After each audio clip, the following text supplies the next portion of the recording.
اچھا، اسی کے ساتھ میں ایک مسئلے کی میں اور وضاحت کر دوں کہ پچھلے ہفتے کا جو سوال جواب تھا اس میں ایک مسئلے کے اندر مجھ سے سہو ہوا ہے، اور وہ مسئلہ یہ تھا کہ اگر کسی کے ماں باپ نابالغی کی حالت میں اپنے کسی بیٹی کا نکاح کر دیں، بچہ نابالغ ہے یا بچی نابالغ ہیں اور ماں باپ اس کا نابالغی میں نکاح کر دیتے ہیں، تو میں نے مسئلہ یہ بتایا تھا کہ بالغ ہونے کے بعد ان کو خیار بلوغ ملے گا، بالغ ہونے کے بعد میں خیار بلوغ ملے گا، نہیں بالغ ہوتے ہی فوراً اگر لڑکا لڑکی یوں کہتے کہ جی مجھے نکاح منظور نہیں تو نکاح ٹوٹ جائے گا۔ یہ میں نے مسئلہ بتایا تھا جو کہ غلطی ہوئی ہے اس میں مجھ سے۔ اصل مسئلہ یہ ہے کہ اگر ماں باپ نکاح کرتے ہیں تو خیار بلوغ نہیں ملے گا، ماں باپ اگر نکاح کرتے ہیں تب خیار بلوغ نہیں ملے گا، بلکہ بہرحال ان کا نکاح کیا ہوا نافذ ہو جائے گا۔ اب چاہے لڑکا لڑکی کو ماں پسند ہو نہ پسند ہو، نابالغی میں نکاح کر دیا تھا، بالغ ہونے کے بعد معلوم پڑا یار ماں باپ نے نکاح کر دیا تھا، بچے کو پسند ہے نہیں پسند ہے، تو اگر ماں باپ نے نکاح کیا تھا تو خیار بلوغ نہیں ملے گا۔ ماں باپ کو چھوڑ کر کے کوئی اور ہے، تایا چچا، ٹھیک ہے، مامے نانے وغیرہ، اگر یہ لوگ ہیں تو پھر خیار بلوغ ملے گا۔ ہاں البتہ اس میں علماء نے ایک اور شرط یہ لگائی ہے کہ یہ دیکھا جائے کہ ماں باپ نے جو نکاح کیا تھا اگر اپنے کسی فائدے کے پیش نظر کیا تھا، ان کا کوئی ذاتی فائدہ تھا اس کے اندر، تو پھر بھی بعض علماء فرماتے ہیں کہ اگر ذاتی فائدے کے پیش نظر یا کسی اور ایسی عذر کی وجہ سے جو شریعت کی اس میں نہیں آتا ہے، کسی دوسری وجہ سے جو ایسا ریزن ہے اس کی وجہ سے نکاح کیا تھا تو خیار بلوغ ملے گا، نہیں تو ماں باپ کا کیا ہوا نکاح بہرحال نافذ ہوگا، اس میں اولاد کو خیار بلوغ نہیں ملے گا۔ تو چلیے آج کا جو ہمارا سوال جواب ہے اس کو مکمل کر لیتے ہیں اور دیکھ لیتے ہیں کہ اس کے اندر کیا کیا ہمارے بھائیوں کے سوال جواب ہیں۔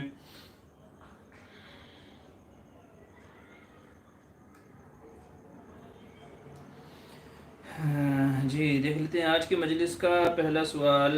مصروف ایم ڈی السلام علیکم حضرت جی، دعا کی درخواست ہے۔ جی وعلیکم السلام، اللہ آپ کی تمام جائز تمناؤں کو مرادوں کو پورا فرمائے۔ محمد راشد السلام علیکم، جی وعلیکم السلام۔ زیڈ ایچ خان کہہ رہے ہیں اہل حدیث کا عقیدہ کیا ہے؟ یہ چاروں اماموں میں سے کس کی اتباع کرتے ہیں؟ اہل سنت والجماعت سے یہ کہاں الگ عقیدہ رکھتے ہیں؟ دیکھیے اس وقت جو اہل حدیث جن کو ہم غیر مقلد کہتے ہیں، یہ باقاعدہ فرقے کی جو ان کی شکل آئی ہے یہ انگریزوں کے زمانے سے آئی ہے، جیسا کہ خود ان کی کتابوں میں لکھا ہوا ہے، اور اہل حدیث جو یہ نام ہے انہوں نے انگریزی گورنمنٹ سے رجسٹرڈ کرایا ہے، جس کے پروف خود ان کے علماء نے اپنی کتابوں میں لکھے ہیں۔ تو یہ بہرحال کیا وجہ ہے کیا نہیں، یہ بہت لمبا قصہ ہے کہ پھر قصہ چھیڑنے جائیں گے تو بہت ساری باتیں مختلف بھی ہو جائیں گی، لیکن ان کے کئی سارے عقیدے ایسے ہیں جو اس وقت اہل حدیث یا غیر مقلد بھی ہم جن کو کہتے ہیں، ان کے بہت ساری چیزیں ایسی ہیں جو اہل سنت والجماعت سے، اہل سنت والجماعت میں حنفی، شافعی، مالکی، حنبلی، یہ چاروں مسلک داخل ہیں اہل سنت والجماعت کے اندر۔ تو ان سے بعض مسائل ان کے الگ ہٹکے ہیں، جیسے بہت زور سے آمین کہنا، امام کے پیچھے فاتحہ پڑھنے کو واجب کہنا، 3 طلاق کو 1 کہنا، 3 نہیں ماننا، اور اس کے علاوہ ہاتھ جو ہے وہ سینے کے اوپر باندھنا عورتوں کی طرح سے، اور کئی سارے مسائل ایسے ہیں کہ جن میں یہ اہل سنت والجماعت سے الگ ہیں۔ ایسے ہی اللہ تبارک و تعالیٰ کو عرش کے اوپر ماننا کہ اللہ تعالیٰ عرش پہ ہی ہے، ہر جگہ نہیں ہے، جیسا کہ قرآن کریم میں فَإِنَّمَا تُوَلُّوا فَثَمَّ وَجْهُ اللَّهِ، اللہ تو ہر جگہ ہے، یہ کہتے ہیں نہیں اللہ ہر جگہ نہیں ہے، اللہ صرف آسمانوں پر ہے۔ تو اس طرح کے بہت سارے عقیدے ہیں جن میں انہوں نے اہل سنت والجماعت سے اختلاف کیا ہے، اسی لیے ان کو اہل سنت والجماعت میں شمار نہیں کرتے، چونکہ اہل سنت والجماعت کے جو متفق علیہ مسائل یا عقائد ہیں اس سے ان لوگوں نے اختلاف کیا ہے۔ یہ الگ بات ہے کہ یہ لوگ اپنی شہرت کرتے ہیں کہ جی ہم تو قرآن و حدیث کو مانتے ہیں، ڈائریکٹ قرآن و حدیث کو سمجھتے ہیں، ہم کسی امام کو نہیں مانتے، ہم تو محمد رسول اللہ صلی اللہ علیہ وسلم کو مانتے ہیں، یہ الگ بات ہے، لیکن یہ خالی ڈھنڈورا ہے۔ بہت سارے مسائل ایسے ہیں کہ جن میں یہ کسی کی بھی نہیں مانتے ہیں، جو قرآن و حدیث کو بھی نہیں مانتے، بہت سارے مسائل ان کے ایسے ہیں، اور باقاعدہ علماء نے ان کا تعاقب کیا ہے اور باقاعدہ اس کے اوپر پکڑ کی ہے ان کی۔ چنانچہ ایک کتاب ہے غیر مقلدین امام بخاری کی عدالت میں، ایک کتاب ہے غیر مقلدین امام بخاری کی عدالت میں، حالانکہ صحیح بخاری میں تو ساری صحیح حدیثیں ہیں، لیکن آپ اگر وہ کتاب پڑھیں گے تو آپ کو معلوم پڑے گا کہ کتنی ساری صحیح بخاری کی روایتیں ایسی ہیں جن پہ لوگ عمل ہی نہیں کرتے ہیں، ان کو مانتے ہی نہیں ہیں، حالانکہ جب صحیح حدیث ہے تو ماننا چاہیے، لیکن یہ لوگ مانتے نہیں ہیں۔ تو غیر مقلدین امام بخاری کی عدالت میں یہ کتاب پڑھیے گا۔ ایسے ہی غیر مقلدین کے متعارض مسائل، یعنی وہ مسائل جس میں انہوں نے قرآن و حدیث سے اختلاف کیا ہے، یہ بھی کتاب کا نام ہے غیر مقلدین کے متعارض مسائل، تو آپ اس کو بھی پڑھیے انشاءاللہ، تو آپ کو معلوم پڑے گا کہ انہوں نے کہاں قرآن و حدیث سے اختلاف کیا ہے۔ حالانکہ ان کا کہنا یہ ہے کہ جی ہم تو قرآن و حدیث کو مانتے ہیں ڈائریکٹ، ہم کسی امام کی بات نہیں مانتے ہیں، مگر انہوں نے قرآن و حدیث کو بھی نہیں مانا ہے. تو بہرحال بہت سارے مسائل میں ان کا اختلاف ہے. محمد صاحب السلام علیکم. جی وعلیکم السلام. امید کرتا ہوں کہ آپ بخیر ہوں گے. جی اللہ کا احسان ہے. مفتی صاحب ایک مسئلہ درپیش ہے. مسئلہ یہ ہے کہ بیمہ کروانا کیسا ہے جس میں کہتے ہیں کہ 1 لاکھ جمع کر دو آپ 10 سال بعد 2 لاکھ ملے گا، کیا حکم ہے؟ دیکھیں لائف انشورنس جسے بیمہ بھی کہتے ہیں، تو لائف انشورنس کی علماء نے اجازت نہیں دی ہے. لائف انشورنس کی اجازت نہیں دی ہے. وجہ اس کی یہ ہے کہ یہ جان ہماری جان نہیں ہے بلکہ اللہ کی جان ہے، جیسا کہ قرآن کریم میں کہا گیا ان اللہ اشتری من المؤمنین انفسهم واموالهم بان لهم الجنہ. اللہ نے ہماری جان کو خرید لیا جنت کے بدلے میں. تو جو ہماری ہے ہی نہیں ہم اس کو کیسے کسی سے دوسرے کے ساتھ اس کا معاہدہ کر سکتے ہیں؟ دوسری بات یہ ہے کہ اس میں جوا پایا جا رہا ہے، جوا اور سٹے کی شکل پائی جا رہی ہے. پتہ نہیں حادثہ ہوگا نہیں ہوگا، تو ایک چیز جس کا پتہ ہی نہیں ہے اس کے اوپر آپ کیسے معاملہ کر سکتے ہو سکتا ہے ہو جائے، ہو سکتا ہے نہ ہو. تیسری وجہ یہ ہے کہ اس میں آپ نے جو پیسے جمع، دیکھیں اگر حادثہ پیش آ گیا تو وہ آپ کو معاوضہ دیتے ہیں، لیکن اگر آپ کو کوئی حادثہ پیش نہیں آیا، آپ صحیح سالم تندرست ہیں، تو پھر وہ جمع کی ہوئی آپ کی رقم ہڑپ کر جاتے ہیں. کچھ لوگ ہیں جو دیتے ہیں، نہیں تو اکثر لوگ ہڑپ کر جاتے ہیں. تو جوا سٹا قمار کئی ساری چیزیں اس کے اندر پائی جاتی ہیں. اس وجہ سے علماء نے لائف انشورنس کی اجازت نہیں دی ہے. ہاں میڈیکل انشورنس ہے، ہیلتھ انشورنس ہے، ایسے ایجوکیشن انشورنس بھی ہوتا ہے بہت ساری جگہوں پہ، تو ان کی ضرورت کی وجہ سے علماء نے اجازت دی ہے. اسد شیخ السلام علیکم. جی وعلیکم السلام. گجر کل خراب کیا کہہ رہے ہیں؟ السلام علیکم. جی وعلیکم السلام. راجہ بابو السلام علیکم. میں بزنس کرنا چاہتا ہوں تو کون سی دعا پڑھ کر اسٹارٹ کروں؟ بسم اللہ پڑھ کر کے اسٹارٹ کیجیے. آپ بسم اللہ پڑھیے. کوئی اپنا آپ دکان پہ جاتے ہیں چابی کھونے تو بھی بسم اللہ پڑھیں، دکان کی صاف صفائی کرتے ہوئے اپنا بسم اللہ پڑھتے رہیں، اور دکان میں جانے کے بعد میں یاسین پڑھیں، سورہ بقرہ پڑھیں برکت کے لیے. تو یہ چیزیں پڑھتے رہیں، پنجگانہ نمازوں کا معمول کرتے رہیں، اور اپنے کہہ لیجیے نمازوں کی پابندی اور دعاؤں کا اہتمام کرتے رہیں. بس یہی کرنا ہے آپ کو، اس کے علاوہ اور کچھ نہیں کرنا ہے انشاءاللہ. اسی کی برکت سے اللہ تبارک و تعالیٰ آپ کو اس میں روزی روزگار میں برکت عطا فرمائے گا. شمیم خان السلام علیکم. جی وعلیکم السلام. علی اکبر کہہ رہے ہیں مفتی صاحب آپ دوسری بار ایم قاسمی صاحب سے کوشچن آنسر کب کریں گے؟ جی انشاءاللہ دیکھیں ابھی 29 تاریخ کو ہمارا پروگرام ہونے والا ہے انشاءاللہ نیو ایئر کے حوالے سے. نئے سال میں ہمیں کیا کرنا چاہیے، اسلام کی تعلیمات کیا کہتی ہیں، اور انگریزی نئے سال کے مبارکباد دینا، یہ سب چیزیں تو انشاءاللہ یہ اس لائیو پروگرام میں ڈسکس ہوگی جو انشاءاللہ 29 تاریخ کو ہوگا، یہی ٹائم پہ 9:30 بجے کے آس پاس. ٹھیک ہے، تو اس وقت ان کو ساتھ میں لیں گے تو آپ شامل ہو جائیں. نیلوفر کا معنی کیا ہے؟ سمیر خان پوچھ رہے ہیں. جی نہیں، نیلوفر کا معنی فی الحال تو میرے ذہن میں نہیں ہے کیا معنی ہے اس کے.